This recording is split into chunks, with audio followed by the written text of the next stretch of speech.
Ohm Youngmisuk here with Dave McMenamin, and we just saw an epic Lakers versus Clippers matchup. It went to overtime. The Lakers snapped an 11-game losing streak against the Clippers. When was the last time? When was the last time the Clippers lost to Lakers? Was it the bubble? The first night back of real basketball games in the bubble. 2020. 2020, LeBron James got his own rebound on the offensive glass, had a putback. Oh, I forgot about that. Yes. But that's ancient history. And also, ancient history is what the Clippers were constructed as, with guys like Marcus Morris and Nick Batum and Robert Covington. Let's start there. We have plenty to talk about with this game, but let's talk about what we're going to see next from the Clippers. And we have this one mic, so let's just pass it back and forth. Tell me about the James Harden trade. So obviously it's been months in the making, and now it's a reality. And I would say that I thought a couple things. Lawrence Frank explained today that because this trade was so public for so long, it allowed them to kind of really start doing research of how this fit was going to work. Because you wonder, right? We got 4 of the top 12 all-time isolation players as far as the amount of possessions they've done. Number one by far is James Harden, over 2,000 to the nearest guy to him, which is Russell Westbrook. Mm-hmm. How does this all work? So Lawrence Frank said, we look back at film dating back to even how James Harden adapted to Kevin Durant and Kyrie Irving, and now it's only really a 16-game maybe sample, whatever it is. But then also how he adapted to Joel Embiid and how he kept playmaking for these guys, how he is elite on pick and roll. Unbelievably, I think I saw this stat. Joel Embiid and James Harden had more assists to each other and were more successful in pick and rolls than even Nikola Jokic and Jamal Murray. Oh, wow. Yeah. So you tend to forget that, you know what I mean? But the guy led the league in assists. So, you fast forward to tonight, we asked Paul George, look, this trade, I asked him, I said, this trade's been out there for a long time. Superstars talk. Have you guys talked about what this is going to be like? And he said, yes. He goes, we talked, and that's why he's here. We wanted him here. We decided that we can make this work. We can play around each other. I likened it to, and I asked him, is this like your Team USA experience? And he said, yeah, because all of us knew we were the alpha on each team, but together we have to sacrifice. And he said, it made me kind of decide, I got to do all the little things. I got to play defense. I got to get down and dirty. And he said, and this situation is kind of similar. He said, but 4 Southern Cowboys trying to do something that has never been done before, win a championship, what better story would that be? And so that's pretty awesome, I think. I would say this. My concerns here are who is going to sacrifice. Paul George is off to a freaking tear this season, okay? Tonight he was awesome until he fouled out. Obviously, it was his fault that I don't know what he was thinking when he basically, tried to lean in and get a steal off LeBron in overtime. But he has quietly been on a tear. And Kawhi Leonard looked good tonight, played his back-to-back. Excellent early on. I mean, he ran out of gas at the end. His legs look a little, but, you can't blame him. He played 41 minutes tonight, 33 the night before. And as he said, 5 games in 7 nights. Kawhi Leonard's body's holding up. We'll always have to see how it is 4 or 5 days later.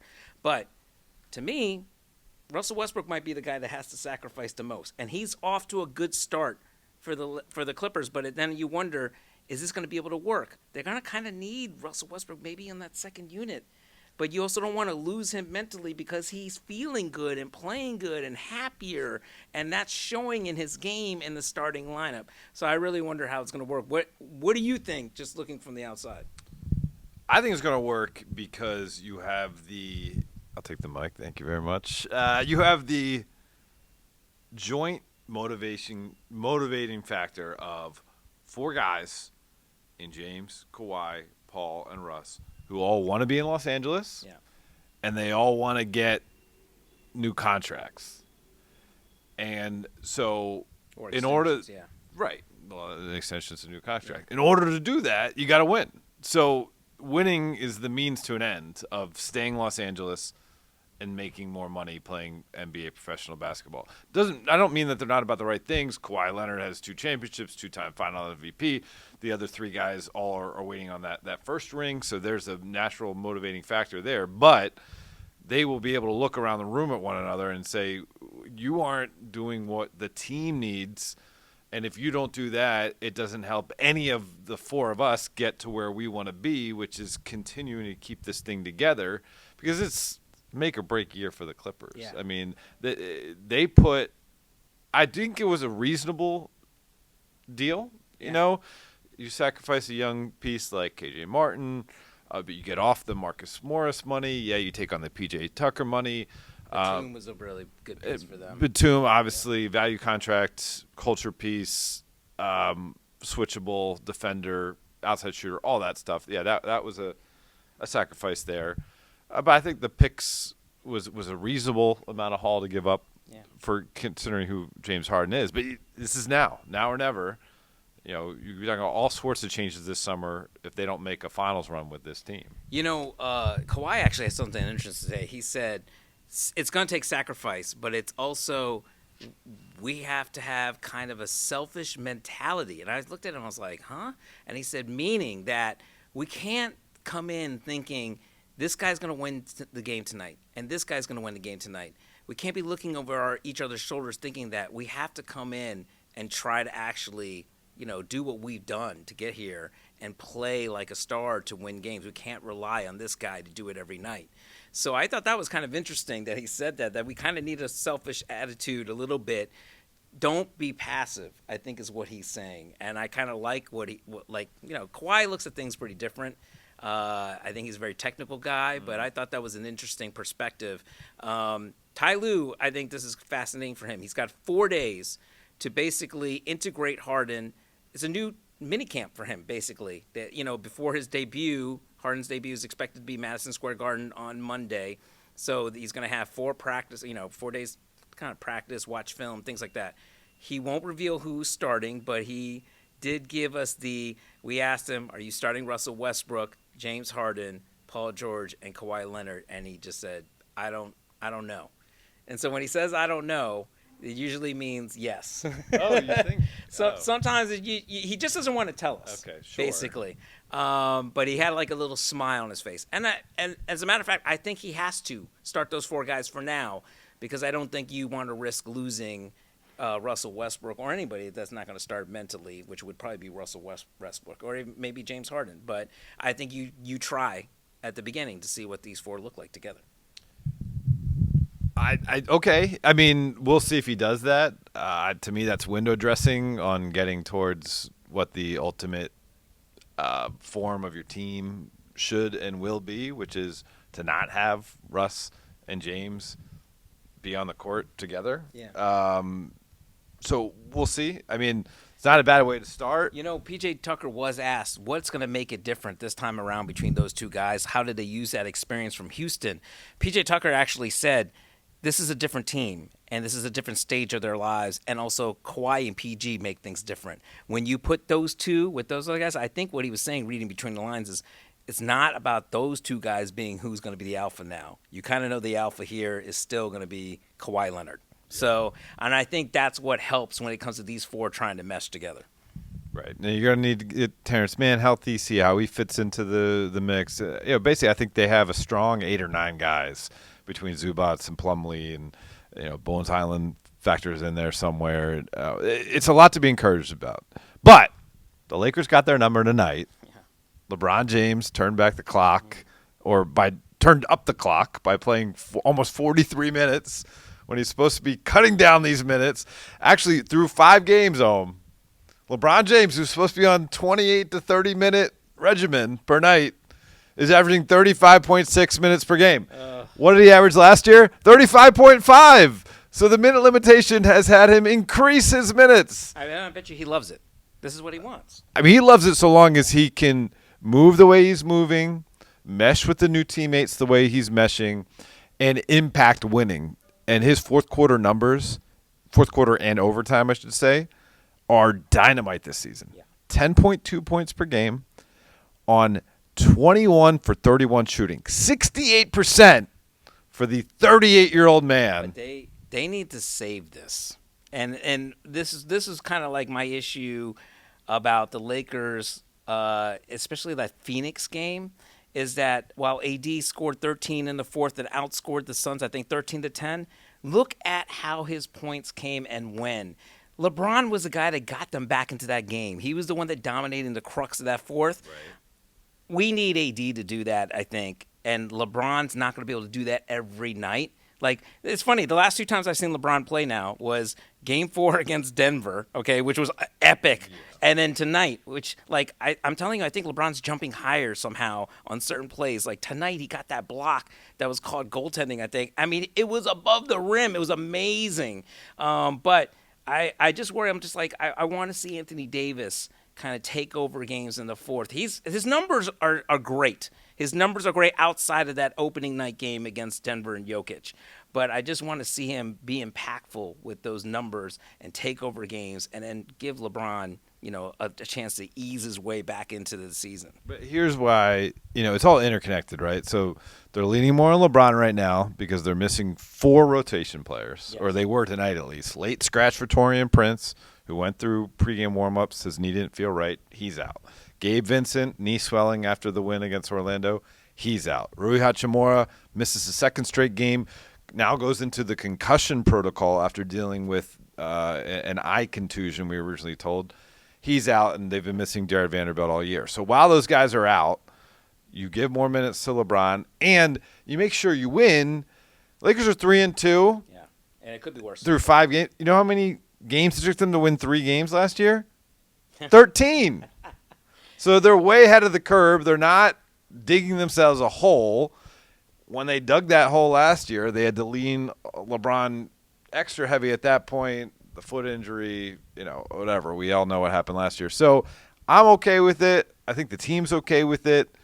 They recognize they don't want this to extend a month, but if they had to do it another week or so, they're okay with it. But let's talk bigger picture. I mean, this was a great game. Yeah. Watch the highlights on ESPN.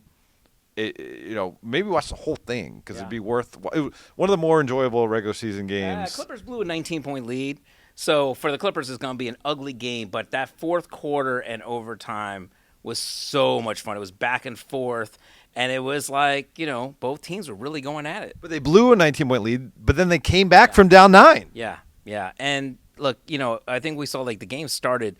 Russell Westbrook going at Austin Reeves, and Kawhi Leonard attacking LeBron James. It was classic, like Ty Lue. We're gonna find the mismatches. At one point, Ty Lue was forced to go all small. Kawhi Leonard at center with Bones, Russ, I think it was Paul George, and Norman Powell. And so I thought that was very interesting to see Kawhi Leonard at center, but it brought him back into the game.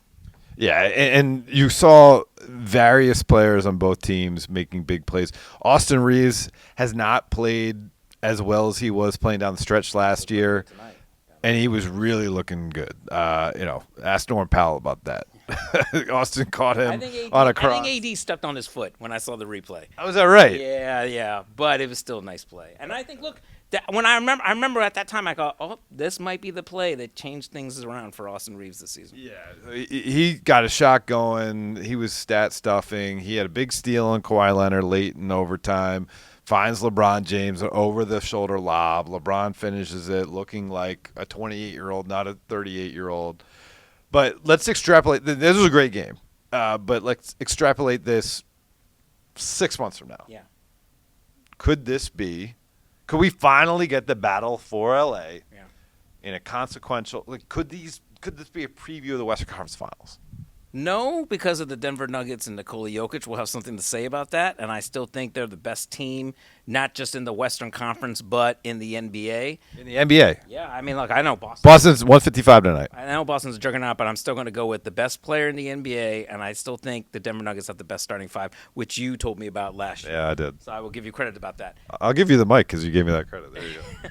Yeah, but could this be a second-round matchup that goes into the Western Conference Finals? And I think that would be incredible to watch. Who is the better team between the Lakers and the Clippers right now as far as being a contender who could try to unseat Denver?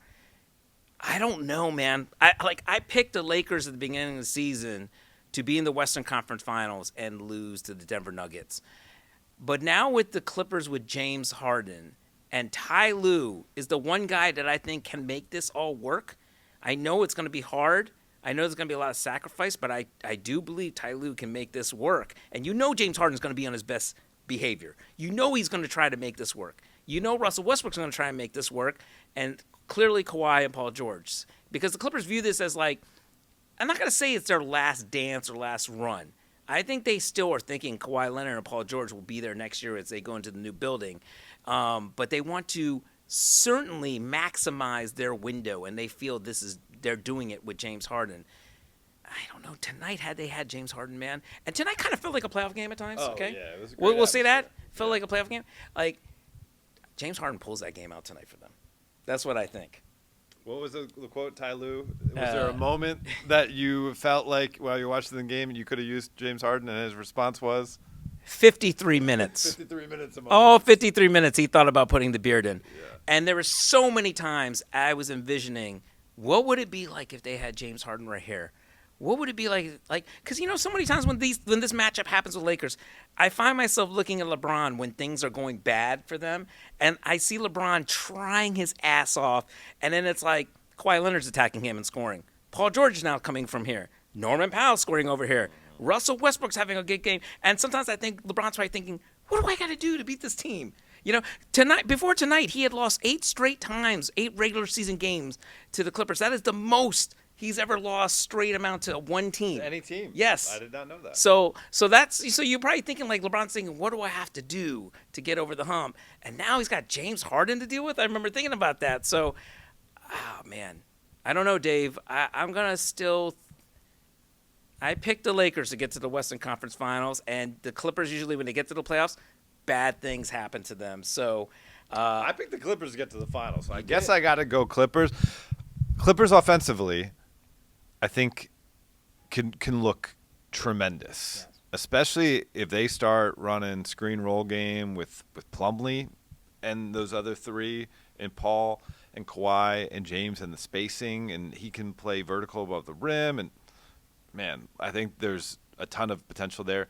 Defensively, I think the Lakers have a higher ceiling, and part of that is Anthony Davis, and part of that is the way they constructed this team with some role players. Obviously, they get Jared Vanderbilt back, but they have defensive pieces. Whereas, PJ Tucker is going to help you out in the playoff series, but I'm not so sure he is. Still has his kind of the height of his defensive potential versus the Lakers still have some guys. Tonight. I'll say another weakness for the Clippers, they desperately need a stretch big man. Like Zubats and Plumlee, they do their roles well, but they don't stretch the floor. And they were murdered in Utah by Lauri Markkanen. Like it just showed that when Ty Lue goes small, he doesn't have. Then all of a sudden, Markkanen's tipping in 3 rebounds in a row, offensive rebounds, and a big basket to beat them. They need a guy that can stretch the floor at 5, and they don't really have that. And I think that's why when you saw Ty Lue go small, maybe we'll see that a lot. But that also is going to kill them when they face a team like Jokic and Anthony Davis. Murdered in Utah by Lauri Markkanen sounds like the name of a podcast that is going to be the next serial. I don't know. I think it's fascinating. I want to see it play out. I think there's a ton of reason for encouragement, though.